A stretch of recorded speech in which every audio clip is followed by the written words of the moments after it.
ऐसी भावना करनी कि बहुत जल्दी भगवत प्राप्ति मेरे में अब अनुभव हो रहा है कि प्रियालाल की कृपा बढ़ रही, विकार क्षीण हो रहे हैं, भाव बढ़ता जा रहा है, मुझे बहुत जल्दी भगवत प्राप्त, ये सोचना है, सोचना है। जब हम गंगा किनारे भ्रमण कर रहे थे तो एक लाल जी योगी नाम के महात्मा थे, तो रात्रि में, प्राय संत जन रात्रि में जगते हैं, तो उनसे मिलने गए, तो रेत में ऐसे कपड़े का वो तंबू उसी में थे। उन्होंने कहा देखो, तुम्हें जो बनना है वो सोचो, जो सोचोगे वही बन जाओगे। तो छोटी सी डायरी रखते थे, एक पेन लिखा, उसी समय आज भी वो लिखी रखी, जो तुम्हें बनना है वो सोचो, वैसा सोचो, जैसा सोचोगे वैसा तुम बन जाओगे। सोचो, भगवान की हम पर बहुत कृपा है, हमारे अंदर दैवी संपदा बढ़ रही है, विकार धीरे धीरे क्षीण हो रहे हैं, मतलब मुझे प्रभु मिलने वाले हैं, मुझे प्रभु मिलने वाले। आप देखो इसका प्रभाव देखो, प्रभु की कृपा से अवश्य अवश्य अवश्य मुझे भगवत प्राप्ति होगी। बस अब तो भगवत प्राप्ति होगी ही, क्योंकि प्रभु की कृपा है। ये शब्द पकड़ो, अंदर तुम्हारे अंदर अपने में कोई बल नहीं, अपने में कोई साधना नहीं, पर यहां कृपा की बात है, भगवत कृपा, भगवत कृपा बल। अपनी असमर्थता, बहुत अमृत में वचन है, अपनी असमर्थता, अपनी अयोग्यता, अपना अनाधिकारपन, ये है क्या, मैं अधिकारी नहीं हूं भगवत प्राप्ति का, मैं योग्य नहीं हूं भगवत प्राप्ति, मेरे में कोई सामर्थ्य नहीं, ये है। पर भगवान की कृपा से मुझे इतना विश्वास हो गया कि मुझे भगवत प्राप्ति होगी। अब क्या समस्या है? देखो, बहुत आनंद की बात है, मुझे भगवत प्राप्ति होगी। आप जो ही ये बात हृदय पे लाएंगे तो आपके सारे दोष, विकार, विघ्न, अड़चने, बाधाएं ये नष्ट होती चली जाएंगी। ये देखो महापुरुषों के अनुभव होते हैं, मत चित्ता सर्व दुर्गाणि मत प्रसादात तरिष्यति। भगवान कह रहे मत चित्ता सर्व दुर्गाणि मत प्रसादात तरिष्यति।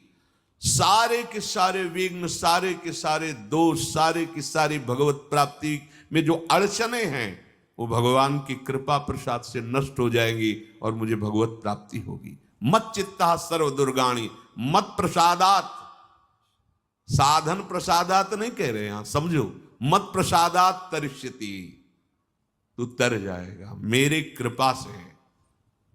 ये मेरे प्रभु की घोषणा है कि मेरे प्रसाद से, मेरे अनुग्रह से तुम्हारे सारे विघ्न नष्ट हो जाएंगे और तुम त्रिगुणात्मिका माया को लांघ करके मेरे को प्राप्त कर लोगे। बस मेरी कृपा पर विश्वास करो, मेरी कृपा पर मत चित्त बन जाओ, अपने चित्त को मेरे में अर्पित कर दिया। प्रभु की कृपा का भरोसा इतनी जल्दी दिव्य सद्गुण लाता है, ये पक्की बात है।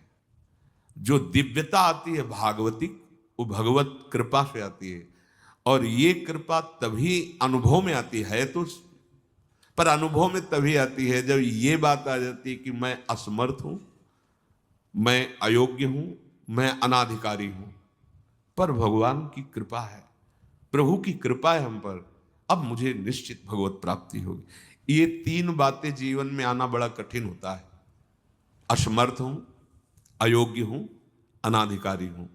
जब ये बात आ जाएगी ना तो तृणादपि सुनी चेन अपने आप आ जाएंगे, अपने आप पूरा सूत्र भागवती को उतर जाएगा, क्योंकि मैं अनाधिकारी हूं, मैं योग्य नहीं हूं, पर भगवान कृपा का ये है कि उनके नाम, उनके रूप, उनके धाम, उनकी लीला की तरफ ये हृदय जा रहा है, वो अपनी तरफ घसीट रहे, पर मैं अनाधिकारी हूं। इससे क्या होगा? अहम खत्म हुआ, दैन्यता जागृत हुई, और भगवद आश्रय होने से हम जिसका आश्रय लेते हैं उसका प्रभाव होता है। जैसे अभी हम शरीर का आश्रय लिए हैं, तो देख लो हालत क्या किए हुए है। ये शरीर, ये संसार विषम कहा गया है, देखो कैसी हृदय की जलन, अशांति, भोग, वासनाएं, ये सब किसके आश्रय से? शरीर आश्रय से। अभी भगवद आश्रय, अंदर से भगवद आश्रय, अंदर की बात है। यहां मैं अनाधिकारी हूं, योग्यता मेरे में नहीं है, मैं किसी योग्य नहीं हूं, पर प्रभु की कृपा हम पर है, निश्चित मुझे भगवत प्राप्ति होगी। कह रहे इसका इतना बड़ा प्रभाव है कि इसमें जो सामर्थ्य जागृत होती है, भागवतिक सद्गुण जागृत होती है, वो किसी साधना से नहीं, इससे बढ़कर कोई दूसरा उपाय नहीं है। विश्वास भगवत कृपा पर। तुलसीदास जी भी महाराज कहते हैं कि वस्तुतः मेरे में कुछ नहीं है, पर है तुलसी प्रतीत एक प्रभु मूर्ति कृपामयी है। मेरे में ऐसा कोई सद्गुण नहीं कि मैं अपने प्रभु को रिझा सकूं, पर यह विश्वास है कि मेरे प्रभु कृपामय है, कृपा मूर्ति है। अपने साधनों पर जो विश्वास करता है, अपनी जितेंद्रियता पर जो विश्वास करता है, वो गिर सकता है। लेकिन जिसको अपनी अयोग्यता का भान हो गया है और प्रभु का भरोसा हो गया है, उसे कोई नहीं गिरा पाएगा, पक्का। बच्चा बन जाओगे, अयोग्य हूं, पर आपका भरोसा, तो कोई प्रश्न नहीं आएगा जीवन में।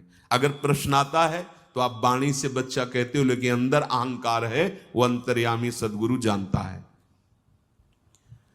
मोमन कबहु तुम्हें ही ना लागू, ज्यों छल छाण स्वभाव निरंतर रहत विषय अनुराग। अगर हम अपने साधन की बात करें तो वह अच्छा साधन तो विषय का कर रहा है मन। देखो, हम कभी पद्मासन लगा के किसी विषय का ध्यान नहीं करते। बहुत सुंदर बात। मोमन कबहु तुम्हें ना लागो, ज्यों छल छाणी स्वभाव निरंतर रहत विषय अनुराग। भक्ति में तो छल कर रहा है, लेकिन विषय चिंतन में छल नहीं कर रहा है, ईमानदारी से सच्चाई से विषय चिंतन कर रहा है। मेरा मन हे प्रभु कभी आप में ऐसे नहीं लगा जैसे विषय में ये छल छाड़ कर स्वाभाविक लगता है। विषय में कभी किसी को मन लगाना नहीं पड़ता है। देखो, विषय में कभी किसी को मन लगाना नहीं पड़ता, स्वाभाविक लगा रहता है, निरंतर लगा रहता है और अटल लगा रहता है। देखो, अटल का मतलब बस वो यही शब्द स्पर्श रूप रस गंध, इन्हीं में घूमेगा। कभी वो हट करके ऐसे प्रभु में लगा जैसा विषयों में लगा है। ज्यों छल छाण स्वभाव निरंतर रहत विषय अनुराग्यो। मेरे मन की दशा, मेरे इंद्रियों की दशा आपके अनुकूल नहीं है प्रभु, ये विषय के अनुकूल है। पर प्रभु मेरे मन में एक विश्वास हो गया है कि आपकी मूर्ति कृपामयी है और जीव ने नाम की ओट ली है तुलसी प्रतीत एक प्रभु मूर्ति कृपामयी है, और नाम की ओट जीव ने ले ली है।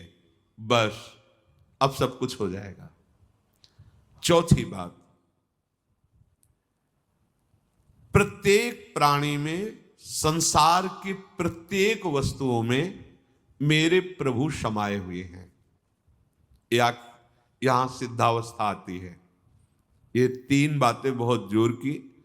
पहली भगवत स्मृति, इसी में सब कुछ हो जाता है, पर बड़ा कठिन है। इसलिए नाम जप जिह्वा के द्वारा, उसमें भी बहुत, कहां रोज नाम महिमा सुनते हैं, इतनी प्रीति कहां हो रही। तो बोले तीसरी बात पकड़ लो कि हम पर प्रभु की बहुत कृपा है और भगवत कृपा से मुझे इसी जन्म में मुझे भगवत प्राप्ति होगी। चौथी बात, ये बहुत ही आवश्यक है, क्योंकि अगर ये नहीं तो भजन करना कठिन, बचाना कठिन, पचाना कठिन। इससे भजन तुम्हारा पच जाएगा, तुम सिद्ध हो जाओगे। जैसे चावल सिद्ध हो जाता है तो कहीं भी दबाओ, उसमें कड़ापन नहीं रहता। ऐसे जो सिद्ध हो जाता है तो उसके हृदय में कठोरता नहीं रहती। प्रेम से द्रवित हृदय होता है। कठोर हृदय में ही काम क्रोध लोभ मोह मद मत्सर रहते हैं, शुष्क हृदय में, द्रवित हृदय में नहीं रहते। प्रत्येक प्राणी, संसार के प्रत्येक वस्तु में मेरे भगवान विराजमान है। कोई ऐसी जगह नहीं जहां भगवान ना हो। ये बैठालना है। हमें दिखाई दे रहा है माइक है, दिखाई दे रहा है ये, लेकिन जब सृष्टि नहीं थी तो ये माइक नहीं था। जब सृष्टि नहीं रहेगी तो माइक नहीं रहेगा। बीच में माइक जो दिखा रहा है कौन? जो सृष्टि के पहले था, जो सृष्टि के बाद में था, वही बीच में भी मत्ता पर तरम नान्यत किंचिदस्ति, किंचन मात्र कुछ और नहीं, मेरे प्रभु बने हुए हैं। प्रहलाद जी की सिद्धावस्था यही तो हुई थी गुरुदेव नारद की कृपा से कि सर्वत्र भगवान है। तो खंबे से भी नरसिंह भगवान, नामदेव जी कुत्ते से भगवान को प्रकट कर लिया, श्वान में भी भगवान, भूत में भी भगवान। ये चौथी सिद्धावस्था है। उपासक को ये विचार हर समय रखना है कि हमारे सामने जो वस्तु है इस रूप में भगवान ही है, कुछ भी ऐसा नहीं, सब कुछ स्वयं भगवान बने हुए हैं। सच्ची बात है, वही बने हुए हैं। ये छुपा छुपी का खेल खेल रहे हैं, बस आपको पहचानना है। मैं फिर दोहरा के बात कहता हूं, आप इस बात को पकड़ लीजिए। आपके सामने कोई भी कार्य की वस्तु आए या व्यक्ति आए या दृश्य आए, आपको सबसे पहले उसमें भावना करनी है मेरे प्रभु विराजमान। जैसे हरिवंश महाप्रभु क्रूर है, पापी है, दुष्ट है, संभाषण योग्य भी नहीं, पर उसके हृदय में राधा वल्लभ लाल हैं, भावना को, ये बहुत जल्दी काम बन जाने वाली बात है। मानो आप गृहस्थ में आपका लड़का सामने आया, आपकी पत्नी सामने आए, आपके कोई मित्र सामने आए, आपको पहले याद करना है इनके हृदय में राधा वल्लभ लाल विराजमान। वस्तुता वही है पूरे, पर हमें पहली भावना करनी है। ये वृक्ष सामने, ये वृक्ष तो है, पर इस वृक्ष के अंदर प्रभु हैं। अगर प्रभु ना होते तो इसकी सत्ता ही नहीं है, प्रभु विराजमान है। अब मेरे इष्ट देव इसके हृदय में विराजमान है, पर मुझे जो स्वांग करने को मिला है, पिता का, पुत्र का, जो भी, बिल्कुल स्वांग वैसे ही करना है। अगर मालिक का स्वांग करना है तो हम नौकर से बर्ताव वैसे ही करेंगे, जैसे पुत्र से बर्ताव, पत्नी से बर्ताव, पर अंदर भाव देखना है मेरे प्रभु इसके हृदय में विराजमान है, मुझे सेवा दी है।